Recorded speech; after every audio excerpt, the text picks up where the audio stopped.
tous les acteurs politiques devront se prononcer. Le rôle des partis, le rôle des élus, c'est aussi de prendre position et d'indiquer leur choix, qui est une proposition faite aux électeurs, qui soit reprennent cette position ou en prennent une autre. Je ne peux pas m'imaginer un référendum au Luxembourg où les partis ne se prononceraient pas, où les élus ne se prononceraient pas. Mais se prononcer, expliquer, ne veut pas dire engager sa responsabilité en fonction du vote. D'ailleurs, si on pose plusieurs questions, il y aura des questions qui seront peut-être approuvées et d'autres rejetées. La lecture serait de toute façon très compliquée dans le cadre de partage des décisions des électeurs. Et pour répondre à ça, c'est pour moi évident que les élus politiques devront se prononcer, les partis aussi. Nous, on vous invite à voter oui. Je peux, personnellement, je ne peux pas m'imaginer qu'on pose une question à laquelle on souhaite que la réponse soit non. Ça, honnêtement, ça n'a pas beaucoup de sens. Si c'est pour demander aux gens, est-ce que vous êtes d'accord que la Constitution ne change pas, qu'on reste où on est, il n'y a aucun intérêt. Les questions qui seront posées devront évidemment comporter une modification par rapport à la Constitution, et c'est la réponse à une question qui a été posée. Quelles questions pourront être posées dans le référendum? Strictement et uniquement des questions qui sont liées à la Constitution. Nous ne ferons pas la foire aux questions. On ne va pas dire, oui, il s'agit de la Constitution, mais aussi du tram, et de l'autoroute du Nord, et de tout ce qui me pèse sur le... Non, non, non. Il s'agit ici d'un premier référendum consultatif, M. Diaz, parce que c'est le texte légal. Il est légalement consultatif, mais politiquement contraignant. Pour la majorité, c'est clair qu'on respectera le référendum. Mais les questions qui seront posées seront seulement des questions qui ont trait à une révision constitutionnelle. Ça se limite à ça, et c'est déjà beaucoup. Donc, qu'on soit clair sur l'étendue. La question du consensus. Le texte qui a été proposé par la Commission des institutions, qui a été déposé, donc c'est un texte parlementaire, hein, une proposition de révision, a été déposé par M. Paul-Henri Meyers du CSV, mais pas en son nom personnel, mais en tant que président de la Commission et en nom de toute la Commission. Ce n'est pas le texte de M. Paul-Henri Meyers, qui par ailleurs a beaucoup de mérite dans le texte, mais ce n'est pas son texte. C'est le texte de l'ensemble de la Commission. Et sur tous les points de modification intégrés dans ces textes, il y a consensus. Pas toujours unanimité, mais très large consensus.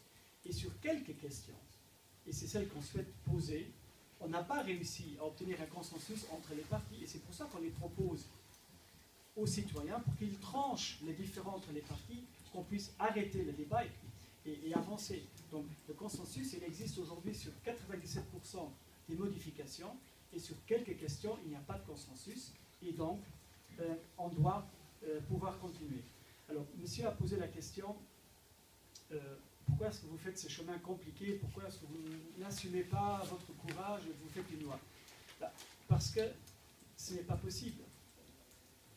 Il faut changer la Constitution pour que des non-luxembourgeois, pour passer sur ce terme pour les besoins du débat, pour qu'ils puissent participer aux élections législatives, il faut changer la Constitution. Donc une loi ne permet pas d'obtenir ces résultats.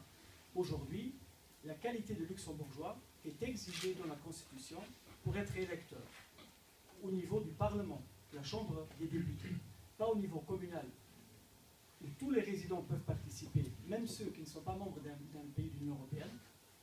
Au niveau du Parlement européen, c'est limité aux membres d'un pays, aux ressortissants d'un pays membre de l'Union européenne.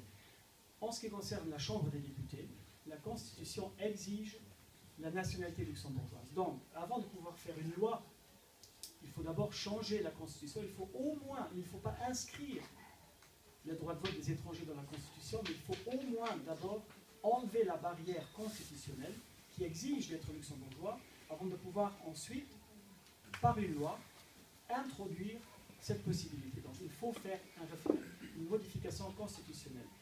Pour faire une modification constitutionnelle, il faut qu'il y ait un large consensus. Il faut la présence d'au moins 3/4 des députés dans la salle et un vote d'au moins 2/3 des députés. La majorité actuelle, comme l'ancienne, on a parfois tendance à l'oublier, n'a pas cette majorité des 2/3. Il faut donc une majorité plus large que la majorité politique. Et c'est justifié. On parle de la Constitution, les textes de tout le monde, pas seulement d'une majorité. puisqu'il n'y a pas de consensus, il n'y a pas cette majorité des 2/3. Il faut donc que le peuple tranche les différends entre les partis. Et c'est pour ça qu'il faut laisser le choix aux électeurs. C'est eux qui devront trancher si on s'engage sur cette voie ou non. Au niveau du Parlement, la majorité des 2/3 en faveur de cette mesure n'existe pas. Et comme il n'y a pas de consensus, il y a certes une majorité en faveur de la mesure, mais pas une majorité constitutionnelle. Donc, comme chaque parti compte en principe sur ses positions, que le peuple tranche, et en ce qui nous concerne, nous respecterons le verdict sur la question.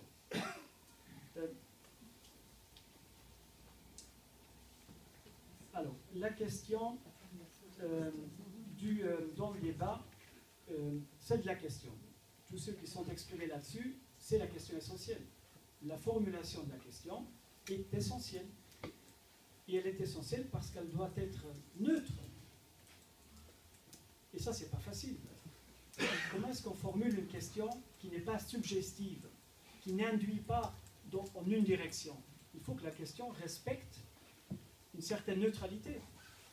Il faut que les tenants du oui et ceux du non se retrouvent dans la question. C'est très compliqué. Là aussi, il faudra avoir un accord politique sur la question. La question, à mon avis, elle ne peut pas être formulée de façon négative. On ne peut pas dire est-ce que vous voulez qu'on change la Constitution sur ce point? Est-ce que vous voulez le droit de vote des étrangers? Ça ne signifie pas grand-chose, en fait. Il faut qu'on dise aussi quelle est la solution. On ne peut pas poser le problème dans la question. Il faut poser la solution dans la question. Il faut expliquer quel serait alors le droit de vote des étrangers. On a évoqué les programmes électoraux. Je tiens à signaler à M. Bachko, pour le gouvernement, il n'existe plus les programmes électoraux. Ils ont existé pour les élections du Parlement. Pour le gouvernement, il n'y a que l'accord de coalition. Et les 3 programmes se sont fondus dans l'accord et se sont dilués dans l'accord de coalition. Ce n'est plus notre référence, même pas le mien pour moi. Là, il n'y a aucune hésitation, donc les questions sur le programme, bon, on peut épiloguer longtemps là-dessus, mais elles n'ont pas grand intérêt. Ce qui compte, c'est l'accord de coalition. Et l'accord de coalition, il veut s'engager sur cette voie, et la lecture qu'on en fait, c'est, on parle du droit de vote actif. Donc la possibilité pour les non-luxembourgeois d'aller voter. Pour être élu, on a la possibilité, à travers la nationalité, où on a alors tous les droits, actifs et passifs. La question du droit de vote de résidence, qui est discutée, mais il peut y avoir d'autres solutions, tout ça, ça reste à voir, est plutôt liée à l'idée de droit de vote actif, pouvoir voter. Pas être élu, mais pouvoir voter, pour répondre à cette question aussi. Mais la question, encore une fois, est vraiment essentielle. Il faut qu'elle, je pense que le Conseil d'État, si la question ne respecterait pas les critères d'objectivité, de neutralité et de précision nécessaires, je pense que le Conseil d'État ne l'accepterait pas. Il faut que la question réponde à ces critères. Peut-être devrons-nous nous laisser assister au niveau de la commission des institutions, c'est la commission des institutions qui va aussi débattre de la question, des questions. Peut-être que la commission des institutions pourrait se laisser assister par des personnes externes à la commission. Pourquoi pas de l'université ou d'autres qui apporteraient une objectivité, je dirais, un peu plus scientifique dans la formulation de la question. Mais en tout état de cause, il faut que la question ne soit pas contestable, qu'elle soit neutre et précise à la fois, et qu'on dise aussi aux gens quelle est la solution proposée par la question. Pas seulement quel est le problème à résoudre. Ça, ce n'est pas suffisant dans le débat. Il faut